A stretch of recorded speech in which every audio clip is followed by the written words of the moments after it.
Buenos días, seguimos con la Semana del Festival de Cine de Sevilla. Esto es Sota 95 y hoy estamos con Paco Ortiz, miembro de la Academia de las Artes y las Ciencias Cinematográficas de España y miembro de la Academia de Cine de Andalucía, director de cine, realizador de televisión y cofundador junto a José Carlos de la Isla de la productora sevillana Sarao Films. ¿Qué tal? Pues muy bien, y se te ha olvidado decir una pequeña cosa, también estudiante en mis tiempos de la Facultad de Comunicación de Sevilla. Exactamente, como nosotros, a veces los veamos, ¿eh? Sí, es verdad, pues es importante, hay que recalcarlo. Pues viene en esta edición del Festival de Cine de Sevilla a presentar el documental Antonio el bailarín de España. Cuéntanos un poco. Bueno, pues Antonio es otro de esos grandes personajes que tanto nos interesan en Sarao Film, andaluz, universal, como Marisol, como Bambino, como Aníbal, el arquitecto. Nos sentimos especialmente atraídos por esas historias de andaluces que han triunfado y han llevado pues nuestra cultura y nuestro arte más allá de nuestra frontera. Sin embargo, aquí parece que han sido pocos reconocidos y a día de hoy, si salimos a la calle, poca gente joven identifica a Antonio el bailarín como una gran figura andaluza o sevillana. Es nuestro trabajo querer mostrar al nuevo público y también al que ya lo conoció quién fue Antonio. Vale, pues esto nos lleva a la primera pregunta, que va sobre el documental en sí. En el documental se nos cuenta un poco que la madre fue la que le puso un poco el gusanillo del baile a Antonio. Quería saber cuál ha sido el germen en Sarao para hacer un documental sobre el baile. Bien, nuestros anteriores trabajos, vinculados también al flamenco, con Miguel Poveda o con Matilde Coral, que es una bailaora también, el nombre de Antonio empieza a sonar, ¿no?, a salir en determinados momentos, sin yo conocer quién es Antonio. Bueno, mi curiosidad me lleva a investigar y a querer... Claro, ¿no sabías quién era Antonio? No, yo no conocía la figura de Antonio. Antonio deja de bailar justo el año que yo nací, en el 78. Entonces había un nombre que siempre estaba en todos nuestros trabajos, que era ese Antonio, ese gran Antonio, y todo el mundo hablaba maravillas de él. Decido investigar por mi cuenta y por mi curiosidad innata quién es Antonio, y me encuentro que no solo es un genio de la danza, sino también un personaje muy atractivo y singular, ¿no?, con una personalidad desbordante, un ego llamativo. Bueno, ese me parece ya que son argumentos y ingredientes suficientes para hacer un largometraje sobre él. O sea, que os topasteis con Antonio, no era la idea de decir, tenemos que hacer esto. No, fue algo que muchas veces pasa así, que llega a tu vida de oídos por otros, y esa investigación es la que te lleva a querer saber más y a decidir que es un proyecto que tiene una viabilidad importante. Vale, perfecto. ¿El qué? ¿Del sonido? Hola. Seguimos así. 1, 2, 3, 4, 5, 6, 7, 8, 9, 10, 11. Vale, perfecto. Pues la primera pregunta te he hablado sobre la madre, ahora te voy a hablar sobre el padre de Antonio, que fue el quien fraguó un poco el nombre de Antonio el bailarín de forma despectiva. Quería saber con qué baches te has topado en el camino para decidir ser director de cine. Bueno, el principal hándicap que tenemos nosotros a la hora de ser director de cine es que somos andaluces, y que Andalucía no está dentro de los grandes ejes de la cinematografía española que se encuentra en Madrid, en Barcelona, incluso el norte de España. Pero creo que está cambiando un poco ese paradigma y que cada vez somos más los andaluces que estamos haciendo cine, y además desde aquí, desde Andalucía. Anteriormente esto solamente era un plató donde la gente podía venir a rodar, porque no hace falta hablar de las bondades climatológicas y de paisajes que tenemos, sino que ya encuentras a técnicos y productoras de primer orden que pueden competir cara a cara con cualquier producto. Nosotros mismos estuvimos el año pasado nominados a los Goya y ganamos el Forqué. Desde aquí se puede hacer cine. Alberto Rodríguez, que ha sido giraldillo de esta edición, lo ha demostrado y lo sigue demostrando con cada trabajo que hace. ¿Por qué no también desde los documentales? Además que creo que hace no tanto que existe esta industria que se está montando aquí en Andalucía, porque recuerdo una vez que tuve que editar una entrevista al productor de Solas, de Benito Zambrano. Antonio Pérez. Claro, pues recuerdo que había mucho como el run run de vamos a hacer esta película, pero a ver a quién le interesa una historia andaluza de andaluces borrachos y solitarios. Claro.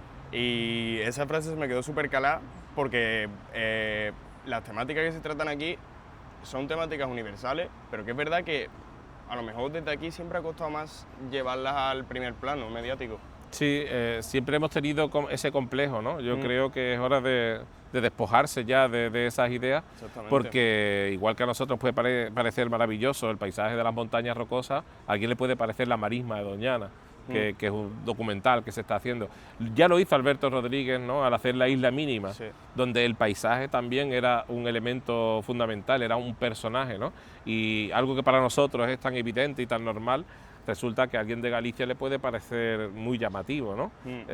Aquí en Andalucía tenemos, como he dicho antes, todos los ingredientes suficientes para que nuestras historias sean interesantes, y desde mi punto de vista, que me dedico a documentales biográficos sobre personajes, bueno, creo que tenemos la mayor densidad de artistas y de personajes atractivos y llamativos por metro cuadrado de toda España, desde luego. Sí. Yo te quería también lanzar un poco el nombre de... Igual que dice que te has topado con Antonio de forma un poco repentina, yo dejo el nombre de Silvio por ahí. Bueno. Yo creo que ahí se podría hacer algo muy curioso, ¿eh? Mira, existe un documental ya, hombre, que se hizo. Mítico. Y además, te voy a decir ya un dato más. Yo vivo en el piso donde vivía Silvio. Coño. No exactamente en el mismo bloque, vamos, donde vivió Silvio, o sea que conozco muy bien su historia. Y también, ¿por qué esa historia de alguien que es eminentemente local no va a ser llamativa, ¿no? Está el documental de Searching for Sugarman, que es una maravilla y que ganó el Oscar en su edición, y es una historia de un cantante folk americano. O sea, su música para nada a lo mejor puede enlazar con nuestras raíces, y sin embargo, pues mundialmente ha tenido mucho éxito. La historia de Silvio, alguien que dilapidó una fortuna en aeropuertos emborrachándose, me parece muy singular y muy interesante para cualquier lugar del mundo. Sí, un hombre que se tropezaba con la suerte muchas veces.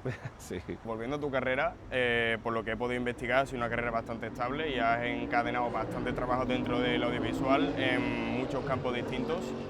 Quería saber qué sensaciones recibías tú de tu entorno, primero antes de entrar a la carrera, porque no sé si tú ya entraste en la carrera con la intención de ser director de cine, y luego más tarde, cuando ya con una carrera, podemos decir, consolidada, decidiste lanzarte a montar una productora. Sí. Bueno, mi carrera, yo vengo de Huelva, si ya es difícil siendo andaluz, ya no te cuento de Huelva. Yo creo que engañé a mis padres y creían que yo iba a ser como un técnico que iba a arreglar televisores o electrodomésticos, ¿no? Con eso de audiovisual. Y ahí veían futuro, ¿no? Sí. Y claro, yo desde pequeño ya hacía cortos también, de una forma muy amateur. Sí. Cuando entro en la carrera, a mí lo que me interesa de verdad es contar con esos equipos y esos medios para poder hacerlo, y con grupos de gente, ¿no? Que no me encontraba yo en mi entorno, en mi ciudad natal. Hicimos muchos cortos, montamos una productora que se llama Mundo Ficción, que luego es base de la actual Mundo Ficción, y sobre todo, pues cuando termino la carrera, no tengo un norte claro. Sí, me gustaría ser director, pero es muy difícil. Ya, como todo el mundo, ¿no? Acabo como la mayoría de la gente en la televisión, que es donde existe más trabajo. Y yo no lo veo como algo peyorativo. La televisión a mí, durante 13 o 14 años que me llevé, me dio mucha soltura, me dio muchas experiencias, me ayudó a ser muy rápido en la toma de decisiones, de generar narrativas para hacer un reportaje sobre la marcha casi, de improvisar. Y luego, en unos momentos en la productora en la que me encontraba, se tercia la oportunidad de hacer un documental y vuelvo a reencontrarme con lo que a mí me gustaba, con lo que yo quería, con lo que había estudiado, ¿no? A partir de ahí ya solo tengo una idea, que es eso, que es volver a hacer documentales. La productora seguía haciendo televisión, con lo cual la dejo en el peor momento posible, en medio de la crisis de 2008-2012, ¿no? Y bueno, la suerte que nuestro primer documental, que es el de Miguel Poveda, 13, obtuvo una nominación a los Forqué, ¿no? Que son tan difíciles. A partir de ahí todos los proyectos han ido enlazándose unos con otros, hemos sobrevivido a un COVID, que nos robaran, a muchas cosas. ¿Cómo robaron? Nos robaron en ese documental, en el de Miguel Poveda, los discos duros, la sala de edición. muchas cosas. Y hubo un momento en que nos planteamos, ¿seguimos o lo dejamos, no? Entonces, esto también me dio una lección, ¿no? De que cuando de verdad apuestas por algo, hazlo hasta las últimas consecuencias, porque el beneficio acabó siendo mucho mayor, la recompensa, ¿no? Y bueno, los últimos trabajos pues han hecho que vayamos creciendo de manera pausada, mucho más lento de lo que hubiera sido si viviéramos en Madrid o en Barcelona, pero también sin renunciar, ¿no?, a nuestras raíces y a donde somos felices, que es aquí en Andalucía.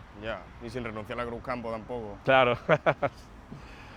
En cuanto a vuestro estilo de documental, hay muchos toques de docuficción, a lo mejor no tanto en este o en Marisol Llámame Pepa, pero sí se ve en Aníbal, el arquitecto de Sevilla. ¿Hay planes próximos de lanzarse a la ficción? Sí los hay, siempre los ha habido, ¿no? Y nos gusta tanto a mí como a mi socio la ficción, que estamos coproduciendo, algunas ya lo hemos hecho, algunas películas, las de Guillermo Rojas, de Una vez más, por ejemplo, El pezón de Elena, que es una que está ahora en postproducción. Y sí, también hay una idea de hacer la propia nuestra, de salir de esta zona de confort. Ya hemos hecho muchos documentales, han tenido relativo éxito. Bueno, podíamos seguir perpetuándonos en este camino, pero nos gusta ponernos retos y complicarnos la vida cuando lo tenemos todo hecho. ¿Por qué? Porque también hemos visto la vida de grandes artistas que lo que han hecho ha sido siempre aspirar a algo más, ¿no? Y yo creo que también nos ha inspirado para que nosotros mismos también queramos seguir esa estela y ese camino que han trazado ellos y hacer algo más, que es lo que nos gustaría, hacer ficción. Estamos buscando el proyecto que acabe por darnos la decisión de dar ese salto, pero sí, seguro que en los próximos años daremos el paso. Vale, este salto que tenéis pensado hacer la ficción, ¿sería siguiendo las temáticas que habéis explorado hasta el momento? Es decir, personajes sevillanos, andaluces, españoles. Pues no tiene por qué, no tiene que estar vinculado. Es verdad que pensamos que muchos de los documentales, de los biográficos que hemos hecho, no dan solo para un documental, sino para una ficción. La vida de Antonio sería una gran película, la de Aníbal González, alguien que hasta sufrió un atentado, ¿no? Y por supuesto la de Marisol, ¿no? Pero no tiene por qué, también nos gustan otros géneros en la ficción y puede que sea cualquier historia, puede que sea una historia pequeña, y lo que sí tenemos claro es que sea algo que transcurra aquí, que transcurra en Andalucía, porque si nos ha gustado los documentales, también nos gustaría la ficción, que seamos andaluces con nuestro propio acento los que contemos nuestras historias. Sí, porque es que las hay, es que hay 1000 historias que contar y 1000 localizaciones que explorar. Por supuesto. Es que no, claro, yo es que eso no lo veo a lo mejor tanto como un reto, sino como una ventaja que parece que está súper escondida, ¿no? El hecho de vivir aquí con los personajes que hay, la riqueza cultural, las localizaciones que hay, es que está todo por explorar. Mira, Alexis Morante, que es el director de Algeciras, amigo personal, estuvo haciendo sus primeros cortometrajes en Nueva York y Los Ángeles con una beca Talentia, y me dijo que allí le contaron: tu primera película tienes que hacerlo de donde tú eres.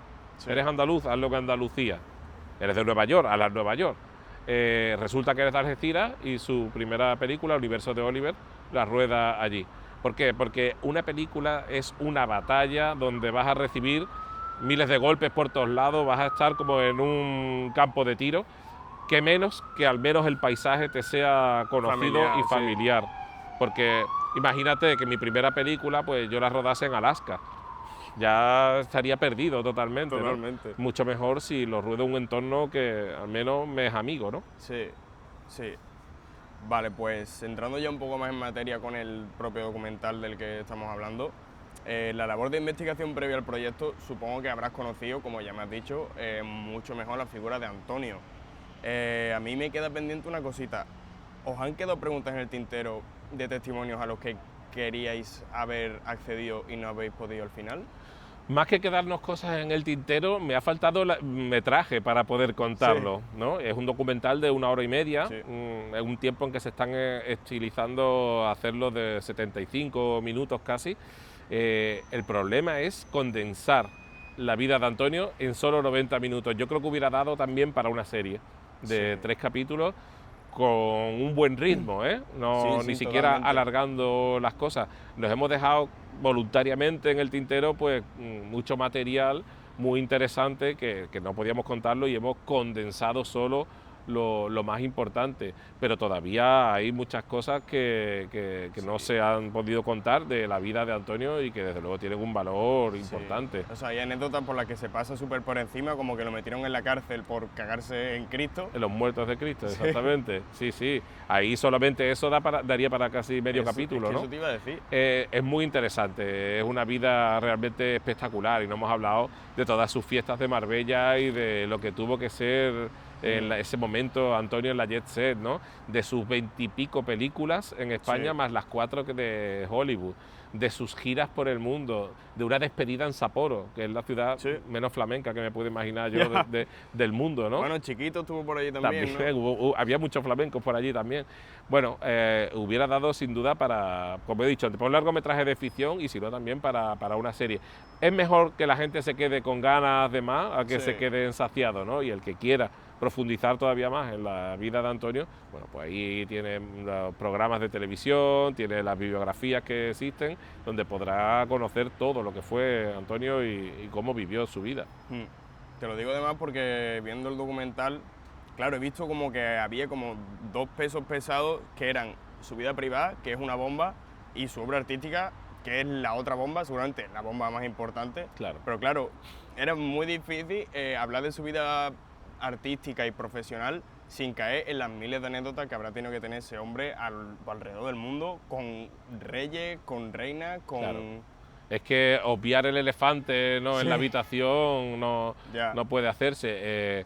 Aunque a mí me importa la vida del artista y del desarrollo de su arte, hay que reconocer que en Antonio ese personaje que se construye, sobre todo en la parte más final de su vida, con esa sobreexposición en la televisión de la época, de programas y tertulias, y a todo acudía para que le conocieran aún más, ¿no? Sí. Por ese ego superlativo que tiene. También. Antonio nace en La Alameda, que es un barrio en aquel tiempo muy humilde de Sevilla, una familia pobre, por decirlo de alguna manera, y acaba siendo adorado por la aristocracia. Exactamente. Es que es muy complicado que nosotros entendamos como alguien que viene de ese origen acabe siendo idolatrado por reyes y reinas, o por aristócratas con gran peso en este país y fuera de aquí, ¿no?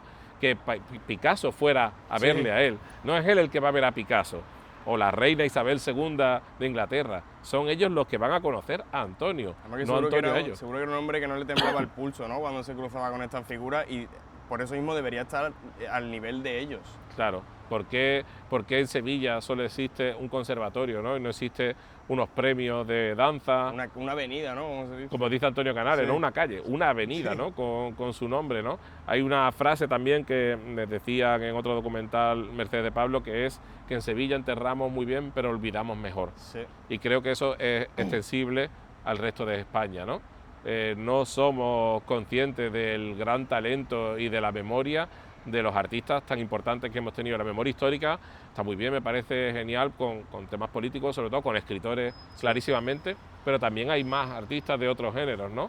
Y no todos son o literatos o pintores, ¿no? También tenemos cineastas más recientes o de otro tiempo, también tenemos bailarines, ¿no? Y sobre todo España, un país donde más se baila casi del mundo, ¿no? Donde el baile ha sido tan importante y ha dado tantos nombres que solo es equiparable a la Unión Soviética, ¿no? Aquí venía Nureyev a casa de Antonio, venía Baryshnikov, los grandes nombres de la danza querían conocer a Antonio. Vale, y una última pregunta que te voy a hacer. Antonio triunfó en todo el mundo y en lo más alto de su carrera decide volver a España, y ni mucho menos para retirarse, sino para formar industria y un poco para esparcir esos conocimientos que tiene y ese estilo tan propio que ha creado. Sin embargo, nuestros medios se perdieron en su vida privada y en sus polémicas personales. Claro. ¿Creéis que este documental es algo que debería haberse hecho mucho antes? Siempre lo pienso, que las historias están ahí desde mucho antes de que yo llegara, pero nadie ha cogido ese testigo, ¿no? Pasó con Bambino también, pasó con Aníbal González. Cada uno pone el foco y el ojo donde le interesa. A nosotros nos llama la atención y es el camino que hemos escogido. Seguimos teniendo algunos proyectos que también van a contar otras vidas de andaluces relevantes. Sí, puede ser que sea de... Sí, hay alguna de Miguel Benítez, sobre los delincuentes, Sí. y también sobre Ricardo Pachón, Sí, que es otro hombre. gran productor musical que transforma la industria de la música en España, ¿no? Bueno, son historias que estaban ahí y nosotros, pues con agrado, las recogemos para que se haga notoriedad de que ha habido estos artistas y de que han desarrollado su carrera en Andalucía y fuera de ella también. Además que son historias súper cinematográficas las que hay por aquí.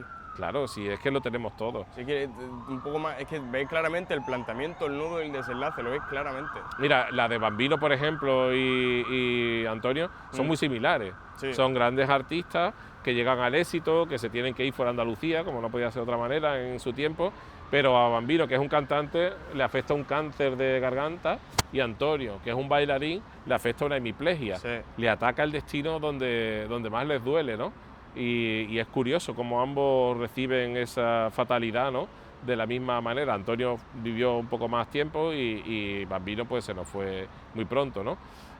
También Aníbal González es descabalgado como comisario de la exposición que él había creado, ¿no? Tiene todos los elementos cinematográficos para que su vida sea contada. Es que no se olvida aburrir precisamente. Sí. Pues Paco, mil gracias por tu tiempo, como andaluza y sevillano por tu obra también, porque es algo que nos hace sentirnos todos súper representados. Y a mí personalmente me encanta que se hable de estos personajes con el cariño y el respeto que lo hacéis vosotros. Bueno, Así que pues muchas gracias por todo. Muchas gracias y ojalá que sigan contándose estas historias no solo por nosotros, sino por gente que viene por detrás como vosotros, porque tenemos todavía muchas historias que contar, más de las que yo tengo tiempo de hacer. Pues esto ha sido Sótano 95 por hoy y seguimos al pie del cañón esta semanita con el Festival de Cine en Sevilla.